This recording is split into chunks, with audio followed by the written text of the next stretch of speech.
Good afternoon सांग माने नमस्कार जय जगन्नाथ। तो आज मु कौन बनाऊँ कि पास्ता इन प्रेशर कुकर। मु तो बनाऊनी लक्ष्मी बनाऊँ मुटा भूल रे गला कारण मु तो किचन रे था बट से आज कहला मु प्रेशर कुकर रे पास्ता बनैबी तो केमती बनाऊँ आपण मैंने देखु था। आउ ता पूर्व मु कही रखी कि जदि मो भिडटी भल लगुच please like share comment subscribe करदे। आउ मु आज गोटे बढ़िया आज अनुचिंता पढ़े कि शुणाइबी आपण मानकु। तो आज अनुचिंतार टॉपिक रो ना है गीतार जोग और हिंदू धर्म। गीतार जोग और हिंदू धर्म तो पढ़ी कि शुणाउची प्लीज शुणतु। नदी सागर रे मिसी जिबा परे निजर सत्ता को हराई बसे। नदीर जल सागर जल रे मिसी एकाकार हो जाए। सागर जल रे से निजको खोजी पाए नहीं, से कहे मु सागर। सेहीपरि जोग साधना माध्यम रे मनीषर आध्यात्म मिलन जेतबेले परमात्मा सह हो जाए सेतबेले से उपलब्धि करे जे से ही परमात्मा भगवान। ताहा ही हेउची जीवनर परिपूर्णता। से मृत्यु परे परमात्मा मध्यरे लीन हो जाए, जहाको गीतारे कुहा जाइछि मोक्ष।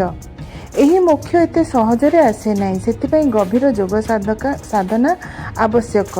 धरा जाऊ जणे 100 जन्म परे परमात्मा मध्यरे लीन हो जिबा कथा विवर्तनर पर्याय को अनुसरण करी पशु पर्याय को अतिक्रम करी प्रथम मनीष जन्म ठारू ए जाबत 85 मनीष जन्म नहीं सारिछि।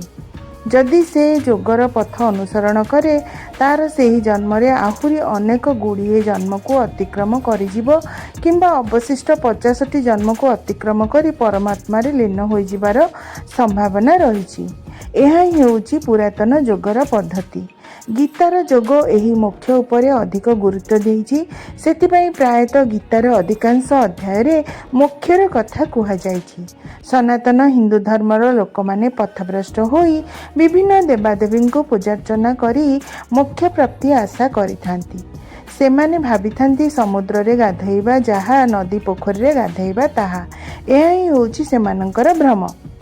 परमात्मा ठारू सबु देवादेवी मनीष जीवजंतु सृष्टि होइछंती। परमात्मा को आराधना करिबा और जड़े देवी किंबा देवता को पूजा करिबा किपरि एक कथा हेबो जे बहुत बढ़िया आलोचना टीए सतरे बहुत भल लागिला। लोक मानकर सब जो मानकर चिंताधारा को एठी बदलेबा पई कुहाई छी। एक्चुअली बहुत सुंदर लागिला। आपण मन को केमती लागिला please like share comment subscribe करके कहिबे। नमस्कार।